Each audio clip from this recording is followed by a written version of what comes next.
감사합니다. 새벽교회 오신 분들을 환영합니다.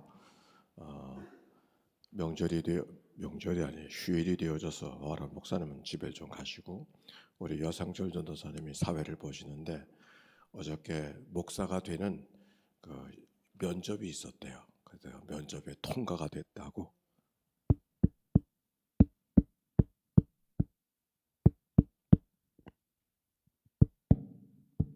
면접에 통과가 됐다고 아주 기뻐하는 모습을 보니까 기도가 여러분의 기도를 요청하는 것 같습니다. 네, 기도해 주셔서.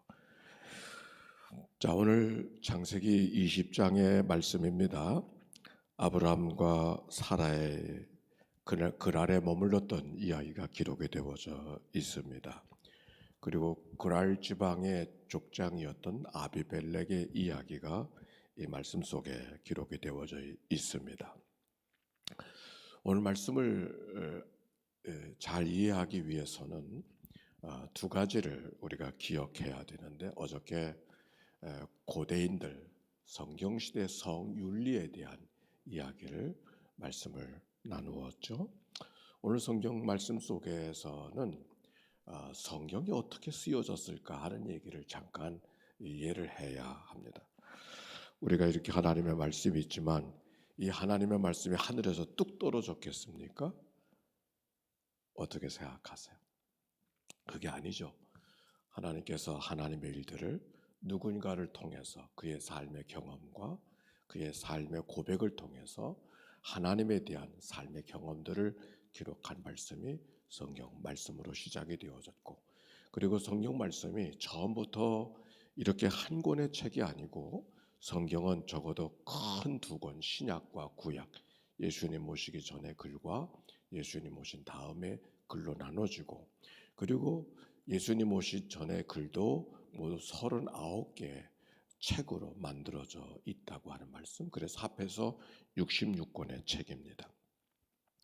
특별히 그 가운데 모세오경에 대한 말씀을 읽어보면은 5개의 책으로 되어져 있지만 5개의 책은 원래부터 5개의 책이 아니고 특별히 창세기에 대한 이야기의 말씀을 어떻게 기록이 되어졌을까, 이런 과정을 거칩니다. 즉 하나님에 대한 고백이 입술로 말로 전해지다가 전해지던 말씀이 단편적인 문서로 남겨지다가 그리고 어느 시점에 가서 그 단편의 문서들이 하나의 책으로 묶어지는 과정을 거치게 되는 겁니다. 그거는 복음서를 기록할 때도 마찬가지고 구약 성서의 말씀도 마찬가지입니다. 그런데 그 단편의 책이 적어도 모세오경에는 4개의 단편적인 책이 있었다, 이렇게 학자들은 이야기하는데 일명 가리켜서 이문서, 피문서, J문서, D문서 이렇게 말합니다.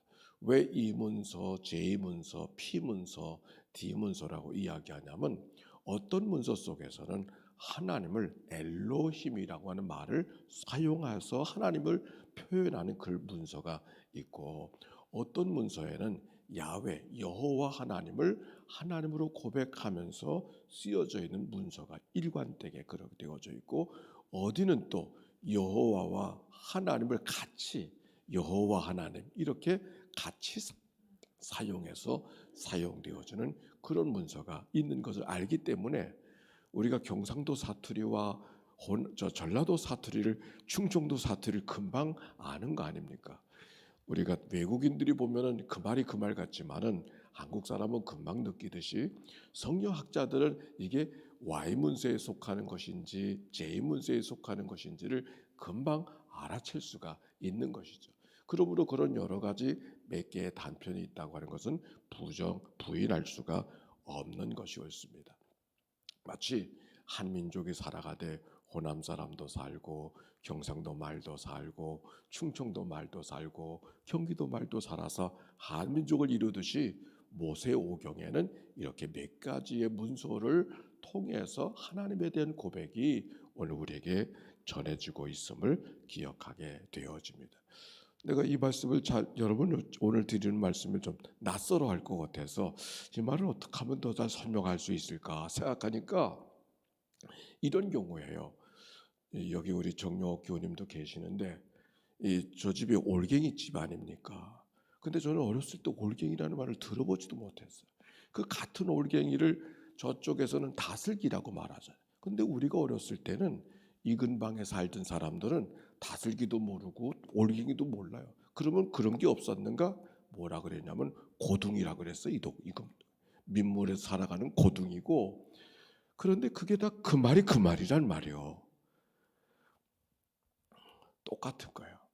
야, 왜 하나님이 다른가? 아니, 그런 게 아니고, 우리가 엘로힘이라고 하는 말은 하나님에 대한 일반적인 말이고, 그리고 야훼라고 하는 여호와라는 말은 하나님의 고유명사 같은 말로 이해하면 되겠어요. 우리가 하나님 앞에 기도할 때도 하나님 그리고 기도할 때도 있고, 여호와 그리고 기도할 때도 있고, 주님 그리고 기도할 때도 있지 않습니까?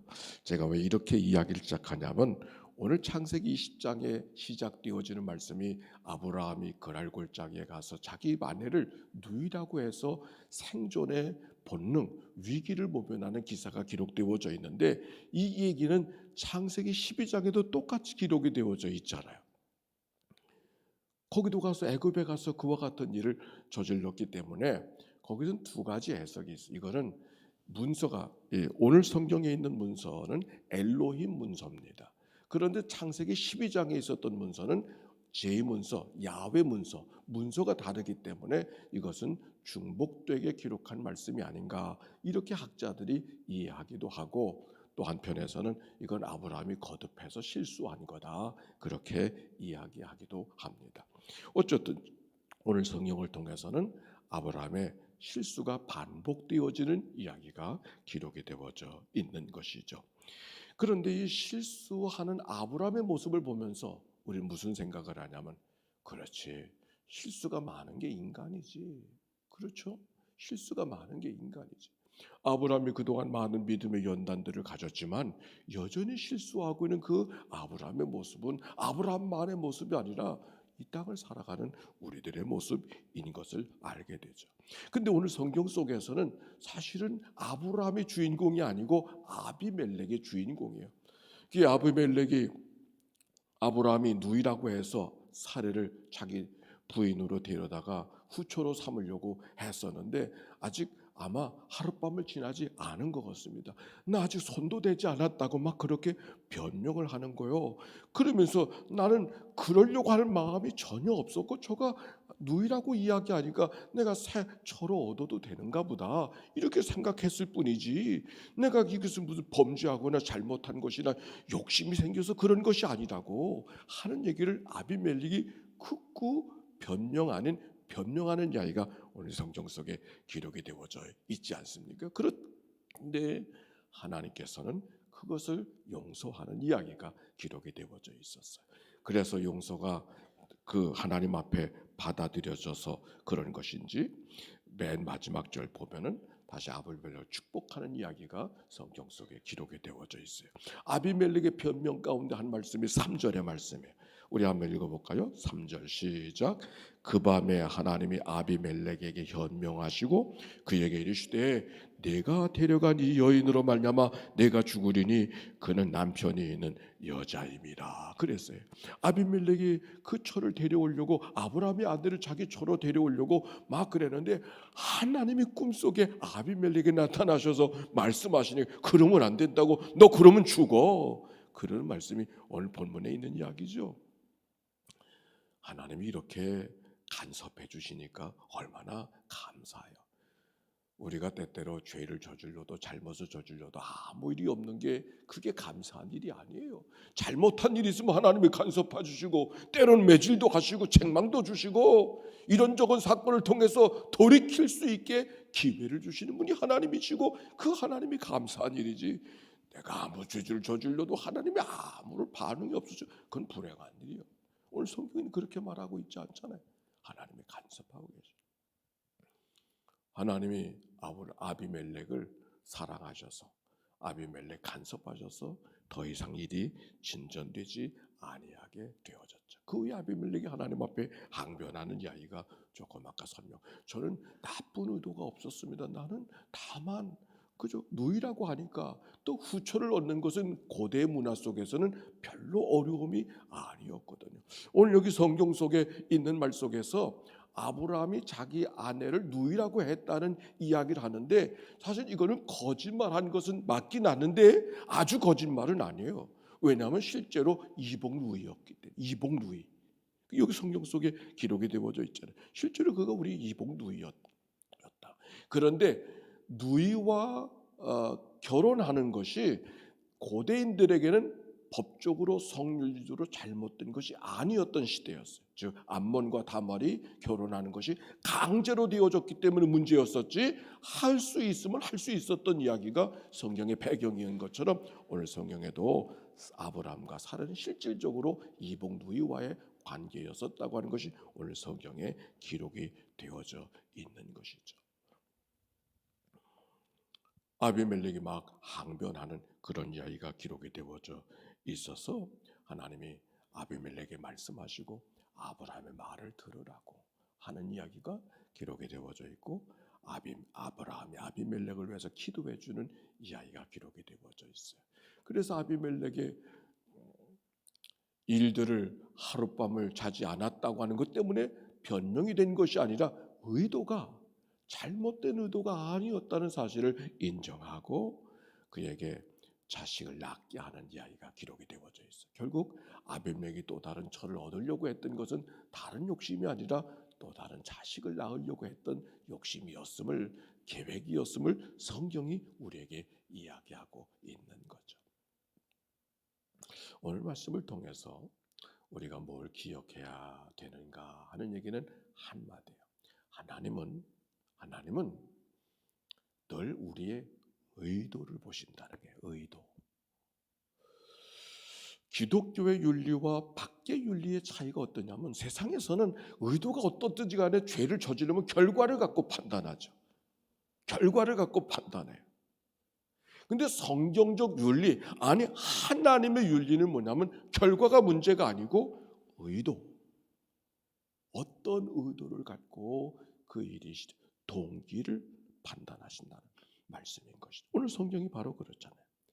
아비멜렉이 윤리적으로 보면은 좀 매끄럽지 않은 과정이 있었지만 그거는 잘못된 의도였기 때문에, 잘못된 의도라고 하는 말씀은 이야기하고 있지 않기 때문에 의도는 바른 것이었다고 하는 것 때문에 오히려 그가 하려고 했던 일들을 면하게 해주는 이야기가 오늘 성경 속에 기록이 되어져 있는 것이죠. 그러므로 이 성경적 윤리를 바라보면 다른 사람을 바라볼 때도 어떤 시각으로 바라봐야 되는가? 저 사람이 죄인인가 아닌가? 저 사람이 옳은 일을 했는가? 그런 일을 했는가? 그런 눈으로 보지 말고 저분의 의도가 어떤 의도였을까? 그것이 하나님의 눈으로 바라보는 마음이라는 것을 우리가 성경 속에, 성경의 눈으로 그렇게 볼 수 있어야 되겠습니다. 나는 이 의도라는 말을 들을 때마다 기억나는 사람이 한 사람 있습니다. 더마스 머턴이라고 하는 사람인데, 이분은 천주교의 사제였습니다. 근데 봉쇄 기도원에 들어가서 평생토록 수도만 하는 사람이었어요. 수도만 하는 사람. 그러니까 하나님밖에는 생각할 것이 없는 그런 사람 아닙니까? 그런데 어느 날 이분이 뭘 하다가 몸이 다쳐가지고 병원에 입원을 하게 됐어. 근데 병원에서 입원하니까 간호를 받게 되지 않습니까? 근데 간호를 받는데 자기를 간호해주는 간호원이 여성으로 느껴지는 거야. 근데 이 토마스 머턴이 내가 하나님을 위해서 평생을 섬기기로 하고 그저 순결한 삶을 살기로 작정을 했는데 간호원이 여성으로 느껴지는 거야. 이 마음을 어떻게 추스를 수가 없는 그 삶의 과정을 그의 일기를 통해서 접할 수가 있어요. 토마스 머턴이라는 사람은 이미 유명한 사람이기 때문에 그 사람이 그 순교를 고백했다가 결혼을 하게 되어지면 한 사람의 가정을 이루는 게 문제가 아니고 가톨릭 전체가 다 문제가 되니까 위에 있는 사람이 간호사와 이 토마스 머턴이 떨어질 수밖에 없는 그런, 강제적으로 이렇게 분리를 시켜서 결국은 그 일은 성사가 되지 않았지만 그 후에 토마스는 어떠냐? 하나님 앞에 고백하는 것이죠. 한 남자로 살아가는 사람이 한 여자에게 사랑을 느낀다는 것이 그게 하나님 앞에 죄악일까? 그건 죄는 아닐 것 같아. 다만 자기가 하나님 앞에 평생 서원하고 하나님 앞에 평생 헌신하기로 서원했던 사람이 그것이 깨어진다고 하는 것은 하나님 앞에 아름다운 모습은 아닐 것 같은 그 마음이 죄송하고 부끄러운 마음이 되지만 한 남자로 살던 내가, 아니 남자로 살려고 작정한 건 아니지만 그런 남자인 내가 한 여성인 가노온에게 사랑의 마음을 느낀다고 하는 것은 결코 하나님이 보실 때 잘못은 아닐 것 같다 라고 하는 생각을 하면서 그가 남긴 시가 있어요. 이런 시. 하나님, 지금 제가 어디로 가는지 모르겠습니다. 제 앞에 놓인 길이 보이지 않습니다. 아니, 이 길이 어디에서 끝날지도 모르겠습니다. 하나님, 내 자신에 대해서도 알지 못합니다. 내가 지금은 주님을, 당신을 따른다 할지라도 실제로 이것이 당신의 뜻인지 나 잘 모르겠습니다. 그러나 내가 주님을 기쁘게 드리려고 하는 마음만큼은 하나님을 기쁘게 드릴 수 있는 줄로 믿습니다. 제가 하는 모든 일에 하나님을 기쁘게 해 드리려고 하는 그 마음을 늘 품을 수 있기를 바랍니다. 하나님을 기쁘게 드리려고 하는 그 열망에서 벗어나는 일은 그 어느 것도 하지 않기를 원합니다. 하나님, 내가 그렇게만 살 수 있다면 제가 어디로 가는지 알지 못하고 내가 무엇을 하는지 내가 잘 알지 못하지만 하나님은 저를 바른 길로 인도해 주실 줄로 믿습니다. 제가 길을 잃고 죽음의 그늘 속에 있는 것처럼 보여도 저는 한결같이 당신을 신뢰합니다. 당신이 언제나 함께 하시기 때문에 저는 두렵지 않습니다. 주님은 저를 버리지 아니하실 것이기 때문입니다. 참 너무 아름다운 시잖아요. 우리가 하나님 앞에 충성한다 그러지만 사실 이것이 하나님도 원하시는 일인지 내가 원해서 그냥 하는 것인지 who knows? 누가 알아요? 우리가 때때로 하나님 앞에 충성한다고 이야기하고 이 말도 하고 저 말도 하고 이렇게도 헌신하고 저렇게도 헌신하지만 돌아놓고 보면 그게 다 내 일이었지 정말 하나님이 원하시는 일인가 나도 모를 때가 있잖아요. 그러나 토마스 머턴, 내가 하나님을 기쁘게 드리려고 하는 마음만큼은 그건 온전한 것이고 순결한 것이죠. 그러므로 무엇을 하든지 하나님을 기쁘게 드리려는 마음을 얹어서 그 일을 하게 해 주십시오. 토마스 머튼의 기도. 오늘 이 아침 우리 모두의 기도가 되기를 바랍니다. 아비멜렉 의도가 잘못된 것이 아니었기 때문에 하나님이 그를 용납하시고 죄로 묻지 아니하시는 오늘의 말씀 속에 하나님은 오늘도 우리의 의도를 보고 계신 것을 기억하고 하나님 오늘도 우리의 의도가 하나님을 기쁘게 드리려고 하는 그 의도가 우리의 고백 속에 우리의 삶 속에 나만하게 하시옵소서. 우리가 아침마다 기도드리는 공동의 기도 바로 이런 제 고백이 담아서 그 기도가 만들어진 겁니다. 사랑과 용서의 마음 하나님의 기쁨이 되기 무엇을 하든지 어디로 가든지 하나님의 기쁨이 되기를 원합니다. 이 고백이 우리 안에 있기를 바랍니다. 묵상합니다.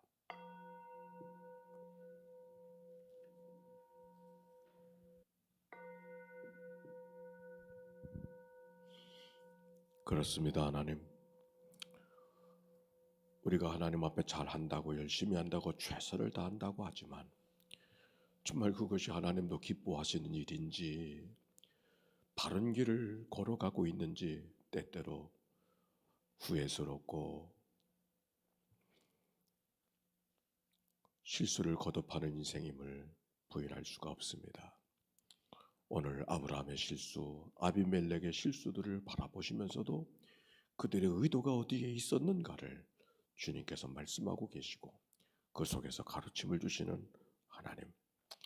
우리가 이 땅에 살아가는 모든 생각, 우리는 감각으로 반응할 수밖에 없는 그런 연약한 인생이지만 하나님을 기쁘게 드리려고 하는 마음만큼은 잊어버리지 않고 살아가는 저희들이 되도록 인도해 주옵소서.